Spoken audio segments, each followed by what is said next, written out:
കോതമംഗലം മണ്ഡലത്തിലെ 2 പ്രധാന ഗ്രാമീണ റോഡുകൾ ആധുനിക നിലവാരത്തിൽ നവീകരിക്കുന്നതിനുള്ള ടെൻഡർ നടപടികൾ പൂർത്തിയായതായി മുൻ എം.എൽ.എ. ആന്റണി ജോൺ അറിയിച്ചു.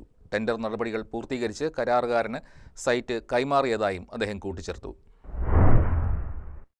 കഴിഞ്ഞ LDF സർക്കാരിന്റെ കാലയളവിൽ ഫണ്ട് അനുവദിച്ച ഊന്നുകൽ തേൻകോട് റോഡും ചാത്തമറ്റം ഊരങ്കുഴി റോഡിൽ കുത്തുകുഴി കുടമുണ്ട മുതൽ കോഴിപ്പിള്ളി കുടമുണ്ട വരെയും പിടവൂർ മുതൽ ഇഞ്ചൂർ പള്ളിപ്പടി വരെയുമുള്ള ഭാഗങ്ങളുമാണ് 6.25 കോടി രൂപ ചെലവിൽ നവീകരിക്കുന്നത്.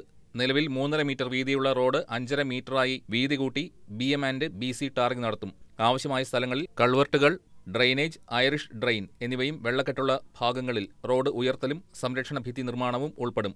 ഇതിനു പുറമെ ഇലക്ട്രിക് പോസ്റ്റുകൾ മാറ്റി സ്ഥാപിക്കൽ, റോഡ് സുരക്ഷയുടെ ഭാഗമായി റിഫ്ലക്ടറുകൾ, റോഡ് സ്റ്റണ്ടുകൾ, സൈൻ ബോർഡുകൾ, സീബ്ര ലൈനുകൾ, റോഡ് മാർക്കിംഗ് തുടങ്ങിയ പ്രവർത്തനങ്ങളും പദ്ധതിയിൽ ഉൾപ്പെടുത്തിയിട്ടുണ്ട്. തികച്ചും ഗ്രാമീണ മേഖലയിലൂടെ കടന്നുപോകുന്ന ഈ 2 റോഡുകളുടെയും ചരിത്രത്തിലെ ഏറ്റവും വലിയ വികസന പ്രവർത്തനങ്ങളിലൊന്നാണ് ഇതിലൂടെ സാധ്യമാകുന്നതെന്ന് ആന്റണി ജോൺ പറഞ്ഞു. News desk KCB news.